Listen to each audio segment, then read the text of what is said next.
2 LE47s, and free-flowing exhaust.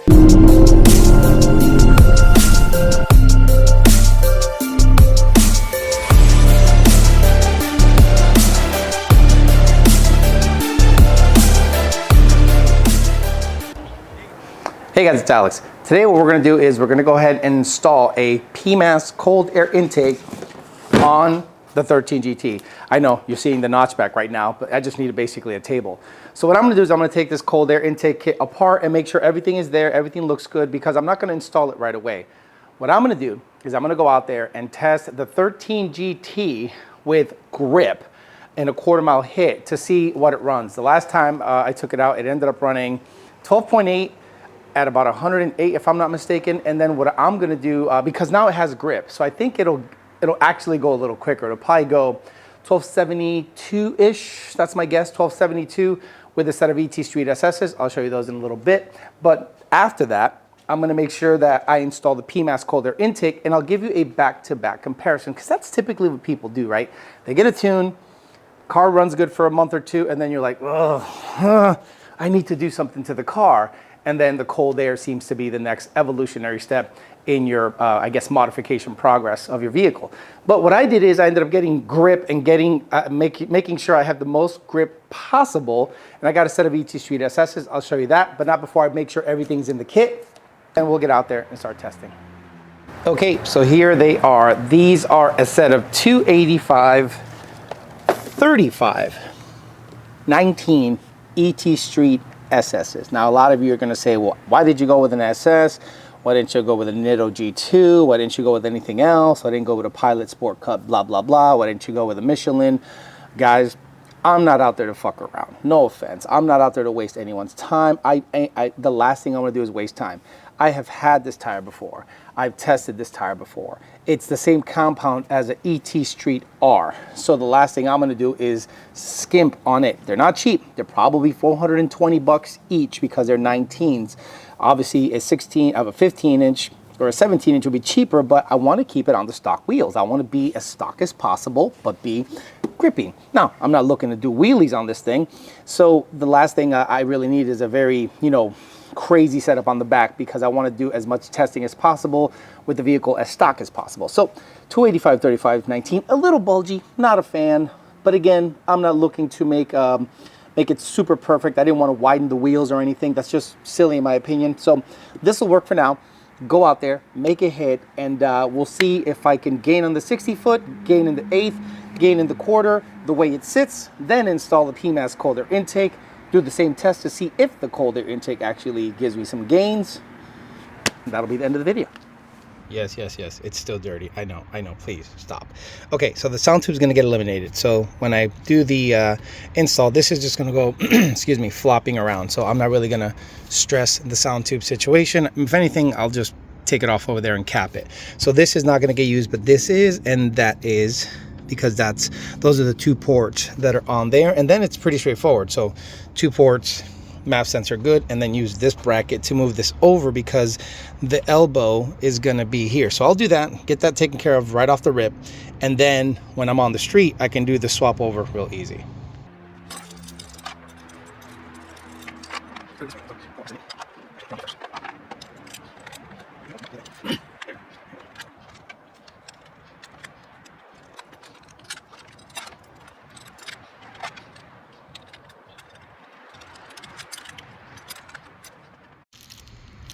And just like that, we were able to offset this guy to give you more room on the elbow once the Pmas gets installed. I'm confident it's going to be good. Just got to get a good battery on this guy, a couple of tools, make sure I don't have anything missing on the road. I'm bringing the whole motherfucker just to make sure I have everything, and we'll get out there and do some testing. Bacon, egg, and cheese wake-up wrap, large hot cream and sugar, like all the time. I don't know why Dunkin' doesn't sponsor the dude, but whatever. I still support your products because they're badass. So it is a beautiful, guys, gorgeous day out today. Not a cloud in the sky, 67 degrees. Why wouldn't you move here? Seriously. Oh yeah, it's really expensive to live here. So going to a Shell gas station. I'm gonna see what the price is. Probably gonna be $4. I'm gonna put in about 10 gallons and then get out there and do some testing. Man, it's beautiful today. My goodness, are you guys ready for this? Oh my lord. $5 a gallon.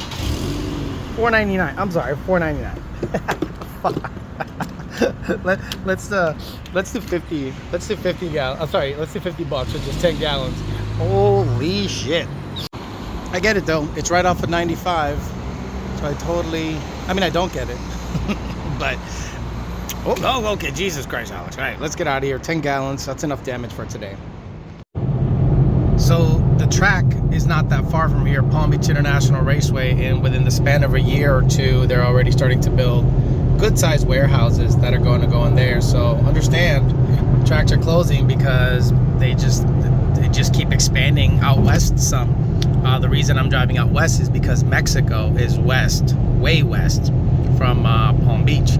Again, I can't get over how beautiful it is outside.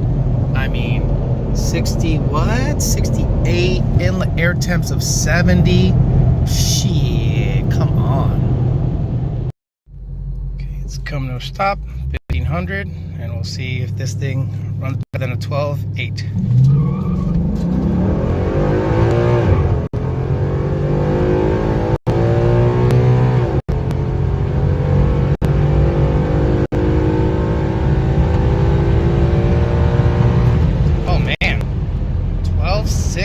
Right off the rip.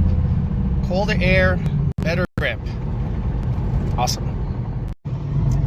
I have a sneaking suspicion a lot of you guys are going to become Gen 1 fans after I'm done with a lot of this testing. 12.6 with grip. 2/10 improvement. I understand the air is better, so I'm not going to negate that the air is better. It was 79 degrees when I tested it last time. Now it is 69 degrees. Inlet air temps never got above 80. Awesome. Hey, who cares? We're testing it today. But I'm going to go ahead and go to a Mexican Shell and pull off the stock cold air, install the Pmas cold air, go back there and do some back-to-back tests. But I'm also going to look into putting the camera in a favorable position to capture the launching. This thing is lurching. This thing is soft. It's like, whoop, it's a lot of body roll.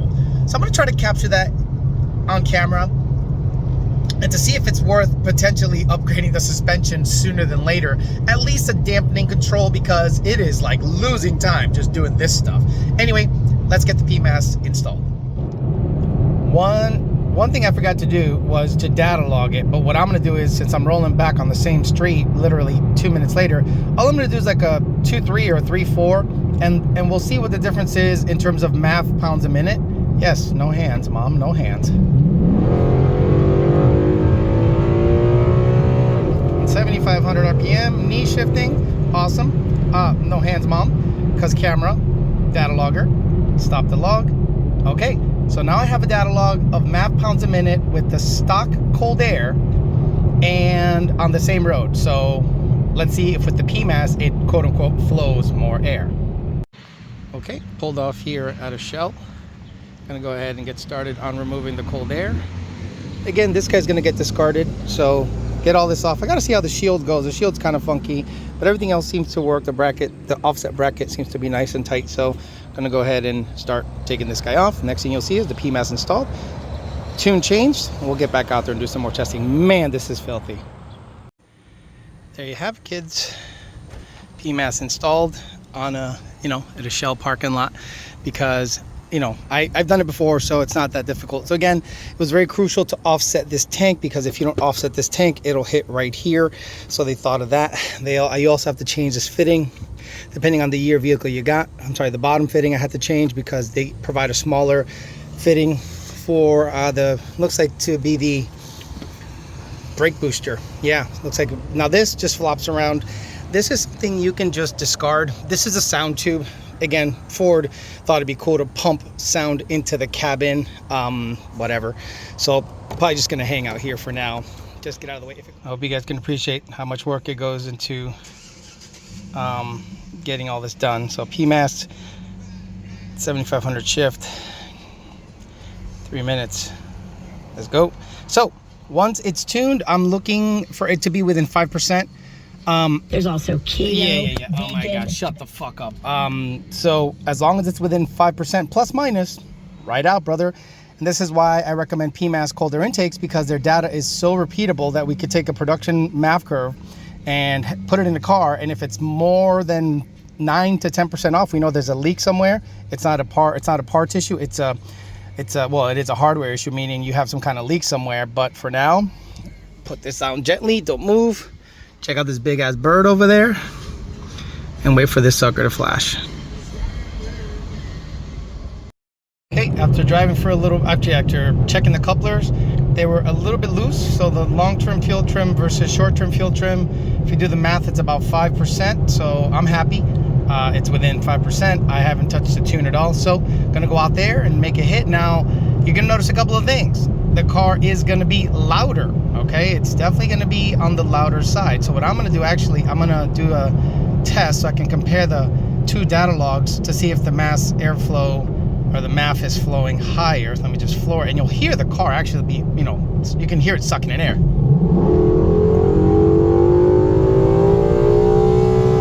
Wow, very noticeable.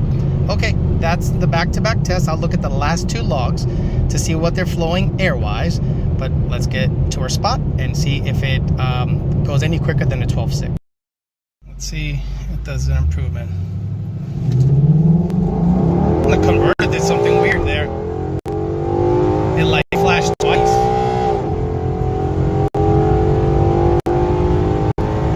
Weird. So 12.58. It's an improvement. Honestly, the data doesn't suggest the cold air did a bunch, and I think this is a pretty damn good test. If you're on the dyno, people are manipulating numbers with the hood up, hood down, fan on, fan off, all that crap. Understandably so, draggy isn't the best scientific method to gather data, but it's all I got. So that's the best I can do. So with the stock cold air and the Lund tune on 93 octane, it went 1261, at 1266, I believe. I'll put it on the screen. At 113 miles an hour with a 2.1 60 foot. On the Pmas cold air, I was able to get a slightly better 60 foot, 2.05, and it went 12.58 at 113. So it's negligible, the gain. Now, one thing you will notice is the car will absolutely have higher IATs in traffic. It's just how it is, open air element. So in my opinion, this cold air is probably not going to benefit you a bunch if you have the stock intake manifold. If you are pretty much stock, meaning I have the cats, I have stock exhaust, stock manifold, stock everything. So a cold air intake, to be honest with you, probably won't benefit you unless you're trying to flow more air. And if you're on the stock manifold, stock exhaust, stock cats, you're not trying to flow more air.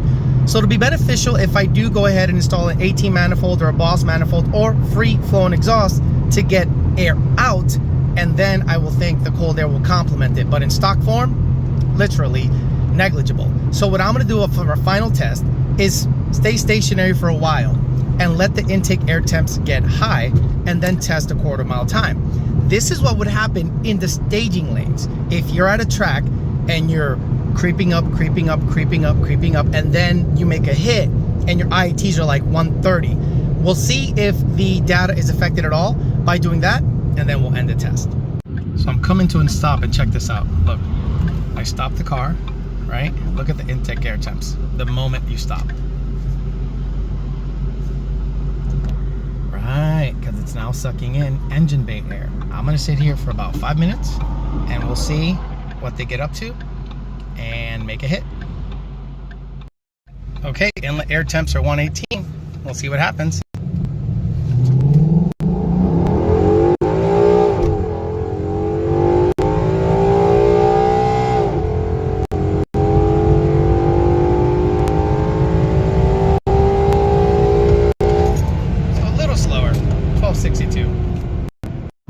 That was an extremely interesting test. I sat there.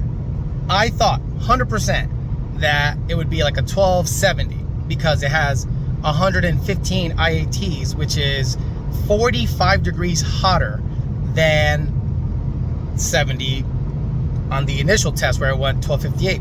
it didn't affect it at all. It's almost as if more hot air was okay. It was odd. Again, this is why the Draggy is the only method of testing that I have, and it makes the tests really interesting. Again, guys, this isn't for scientific, hardcore, this is what it is purposes. It's for me to go out there and get you some data, just like you would if you were testing a bunch of theories about inlet air temps, do cold airs work, all that stuff. I know one thing for a fact, that the tires absolutely help me get some grip and make the test more consistent instead of relying on stock tires that spin on the 1-2 shift or even on the 60 foot and make the testing inconsistent. Now what I'm going to do is I'm going to get some video from the side with the better camera and see if I can slow down how much suspension basically work I need, because I feel the car squatting a lot and kind of doing, it's soft, it feels soft. So I'm going to get somewhere, put the camera down, just do some launches real quick, not hardcore, and slow it down on video and see how much squatting it's doing, to see how much suspension flex I'm getting, or suspension squatting, and how much it needs for dampening control. And then we'll get home, look at data logs on the mass airflow. Interesting test today, 1266 with I think it's 1266 or 1261, 12.6 with the stock cold air, 1258 with the Pmas cold air with the ET Street SS tire. We are gaining 0.2 at least from just having grip, and maybe a couple thousandths from the cold air intake. All right, let's do some video from the side, it launching, and then some data log reviews, and we'll end the video. All right, one thing I've noticed a lot that this car does on launch is it has a pretty heavy squat. And I just want to video it just to capture it and see if there's something that needs to be remedied in terms of the, you know, the suspension, basically. Okay, in the car, what I noticed is a heavy squat, and I wanted to video it from the side, and yeah, right there, you can just see this pretty pronounced squat that this car does. And I'll slow it down maybe a little bit so that you can kind of see what I'm talking about. But yeah, see right there? It just loses some forward momentum. So I'll slow it down a bit so you can see what I'm talking about, and we'll get to the data log review. Okay, so data log review time. Now, log 81 is the stock cold air on a cold day. And according to this, if you look at MAF pounds a minute, again, pounds, so it's referencing weight, yes, density. So according to that, the max, so you're gonna look at right here, see where it says max right here, go all the way down, and the max it saw was 43.58 on the data log. The max RPM the car saw was 75.91. The MAF frequency, I would say that would be the velocity that is flowing across the MAF, is 7.81 as a max, and a max of 43.8. So MAF pounds a minute, 43.8. MAF frequency is 7.81. The MAF frequency, I think, is going to be down on the Pmas because it's a bigger housing. So let's look at MAF frequency. 7.81 versus, look at that, it's identical. 7.81 on both as a max. So log 83 MAF pounds a minute, max is 43.83, whereas the previous was 43.58. So the Pmas, this is log 81, stock cold air, is 43.58 right here. And the Pmas is 43.83, again, stock cold air, 43.58, Pmas 43.83. Fuel trims are within 2%. Fuel trims on the stock cold air are within 1%. So very, very consistent data. We're going to look at the MAF frequency, 7.81 on the Pmas, MAF frequency on the stock cold air, 7.81. So that tells me a couple of things. It tells me that there's a restriction somewhere, and I would say it's the manifold or the exhaust, because the Pmas cannot outflow, I would say, the stock cold air with the stock manifold and everything else. Even though it's showing a slightly higher MAF pounds a minute, I would think that it's slightly restrictive. Now, you know, chicken or the egg. If you were to then go ahead and to open up the manifold and the exhaust, would the stock cold air flow better? That would be interesting, but I'm not going to chase that rabbit because it's not my interest to chase that rabbit down the rabbit hole. I'd rather just keep going forward, knowing that a cold air intake with a better manifold and exhaust would flow better than to pit it up against a Ford OEM part. That's not really what I'm interested in, but it is interesting data to look at. And hopefully you guys enjoyed this data-filled video. It's ridiculous how much data I've given you guys on this video. All right, guys, thank you very much for listening. Thank you for watching the video all the way through the end. Be on the lookout for more videos on the 13 GT, manifold, exhaust, and suspension upgrades coming up really soon. Thanks for listening, guys. I'll talk to you later.